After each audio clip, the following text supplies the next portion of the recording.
We have fed the sourdough starter for, I believe it's been 9 days since I picked it up from the Azure Standard delivery. So, complete transparency, I forgot to feed it the very day I received it. It was my anniversary, 9 years, and just the day got ahead of me. And I woke up the next morning, came down, was, thinking of breakfast, opened my fridge, saw the jar sitting there, and I thought, oh goodness, I never fed it. And they do say on the website that you should feed it as soon as you get it because it is hungry, if you will. Now, I have done sourdough many times. It's something that I sort of wane in and out of throughout the different seasons of life.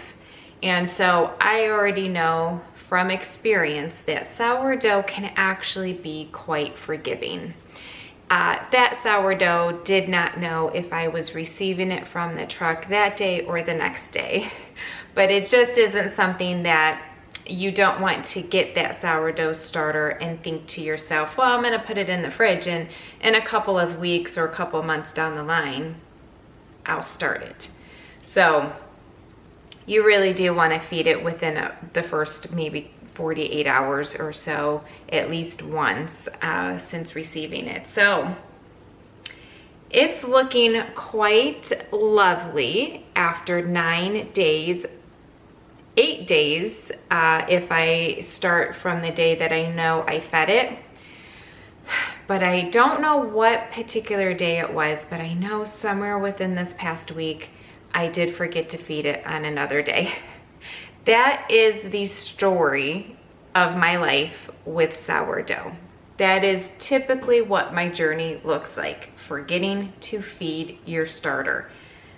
Again, generally not that big of a deal unless, of course, you don't feed it the day before you plan to use it. That can be a bit of a problem.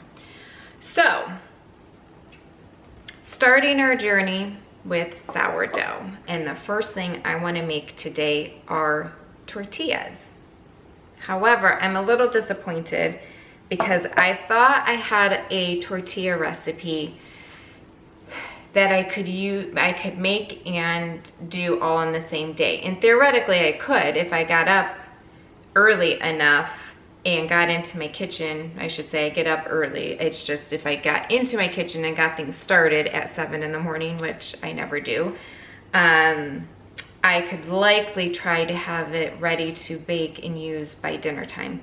Well, it's almost noon at this point, and so it is going to have to sit somewhere between, I think, like 5, 8 hours. 12 would be great. 24 is even better. So even though I wanted tortillas for tonight's dinner, I'm just going to make standard tortillas for tonight's dinner, but I'm going to make tortillas tomorrow because I can put them in my freezer and use them for anything that I need then in the near future. So the first thing we're going to make is with what would be considered a discard. This is actually also active because I fed it late last night. So it's been, I think, 10 hours since the time that I fed it, which is why it really looks very beautiful and active. The recipe I'm using, you can use either discard or active starter. This would be considered active, like I said, but if it wasn't, that's okay too. That's the great thing about tortillas. Your big loaves of bread, those you tend to want to make sure it is active, and that means you have fed it and seen the growth within 4 hours minimum. Let's get started on then how we are going to use the starter to make our tortillas. Now, much like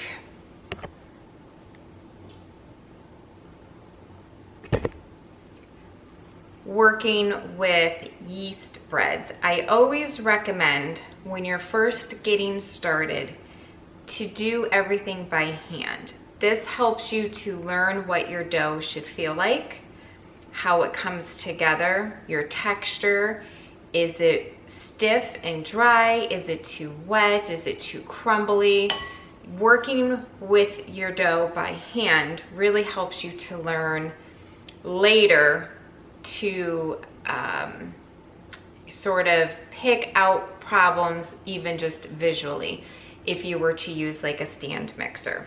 So this particular recipe, I do know you can use a stand mixer for it. I am choosing to do it by hand because I've never done it before.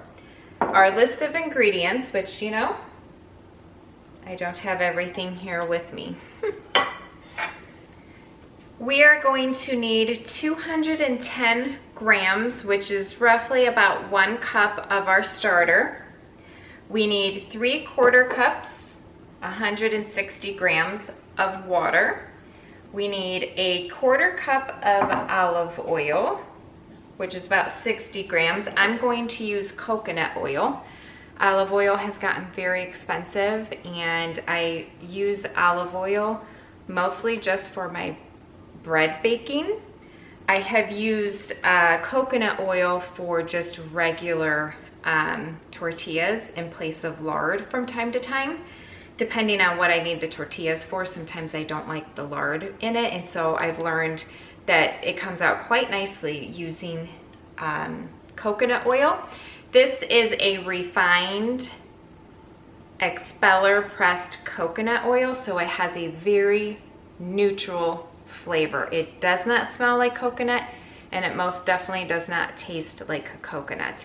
And I buy it by the case, which is 6 of these jars from Azure, and that lasts me over a year and a half, and I've even gifted jars to family members for them to use in their own kitchen.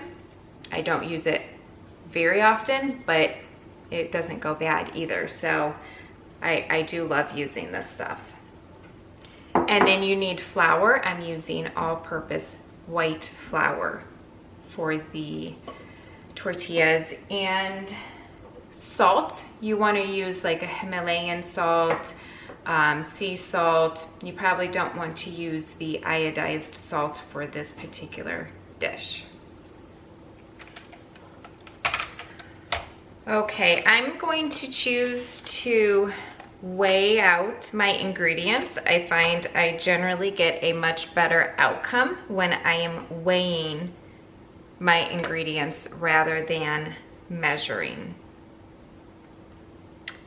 You also might benefit from using a, what do they call this? Swedish Dough whisk, Swedish whisk, something like that. I just got mine from Amazon. It isn't anything special, OXO brand. So I'll link it in Amazon to where I received mine. And that's what I'm going to use to get everything started anyhow.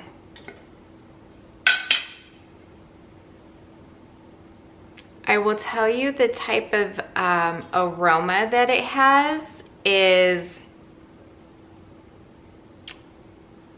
it does smell a little, how could I describe? Kind of like alcohol a little bit. Very subtle, very subtle. It's a little sweet smelling even. It's very distinct. So we're gonna start with 210 grams. I do recommend working with clean hands, and I thought at first I was going to measure out, but I actually decided I'm just going to pour straight into my bowl. So always work with clean hands, because although I'm not touching it, you know, you just don't want any cross-contamination, because we do have healthy bacteria growing in here, and we don't want to introduce bad bacteria. And actually, let me get my scale ready to receive properly. Okay, I'm looking for 210 grams. And I'm just gonna pour. I'm going to zero out my scale. And I'm going to now, I believe, add my water. 3/4 of a cup or 160 grams. So I'm going to go ahead and pour 160 grams. Okay, exactly. That was, oh, that was almost spot on. That was about 3/4 of a cup that I used. I need 60 grams of coconut oil, which I do have to go warm up. 11 grams of salt.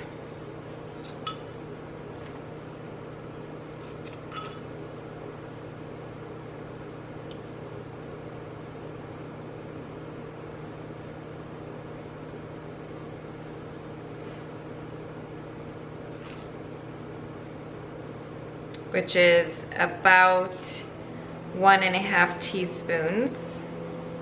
60 grams of the oil. It's now melted.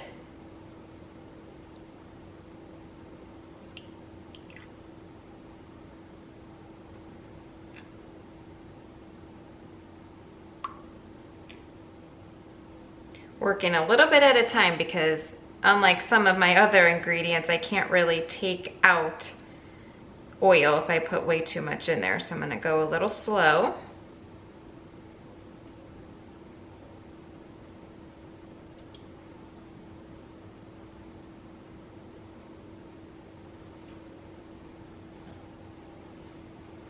Okay, 60. I'm gonna give this a little bit of a stir just so it's not all one clump when I add my flour.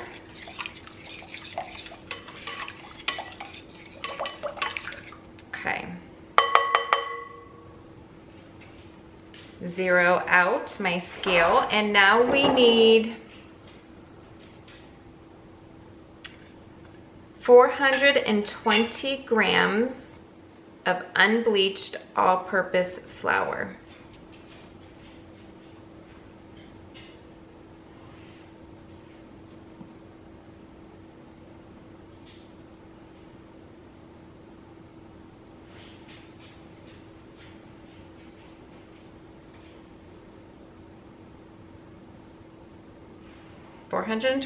I can get rid of my scale, and now we are going to give this a stir with the whisk.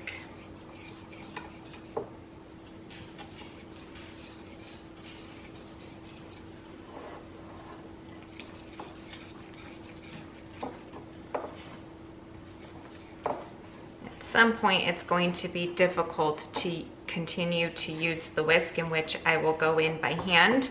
Again, very clean hands.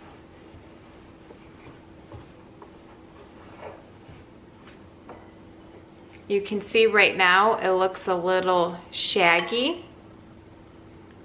So we're going to knead this by hand for 5 minutes.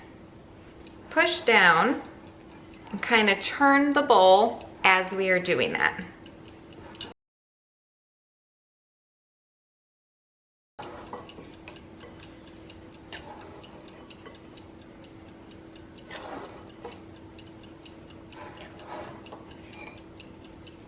Okay, so 5 minutes.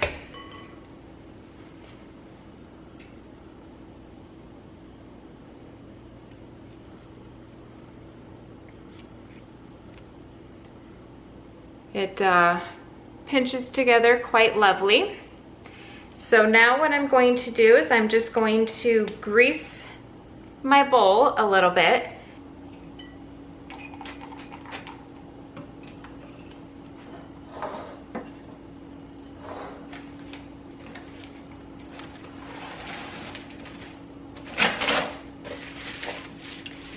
We're gonna cover it and we will be reacquainted in 12 to 24 hours.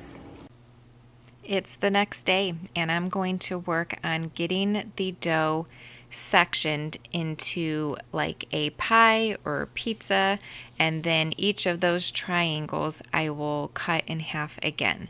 So I was able to cut this into 16 pieces. So I was able to make 16 tortillas, and we ate a couple, so I only ended up putting, I think, 12 up into the freezer, which is perfectly fine. So if you've never made tortillas before, the object is to roll your dough out as thin as possible. If you're an expert at rolling tortillas, you might also be able to get a really nice circular shape. That is never my goal. I like it when it accidentally happens, but for the most part, my tortillas tend to have wonky shapes and sizes. That's okay. They still taste amazing. My family doesn't mind either. So as you can see, this is very much not a circle, but it's really thin, so much that you could kind of see light peering through it. And you're going to want to use a dry, hot skillet to put your tortillas on. Medium heat, you don't want to scorch it.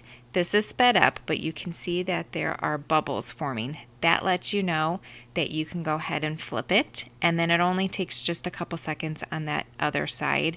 So you definitely want to stay nearby. And once you're all done, you will have pliable, soft, really amazing tortillas. We really enjoyed these, and I bet your kids won't notice that they are technically a sourdough tortilla. So I'm excited for this journey. I hope you'll join me the next time I'm in my kitchen, because our next sourdough adventure is making a loaf of bread. Fingers crossed it turns out nicely. Thanks for watching.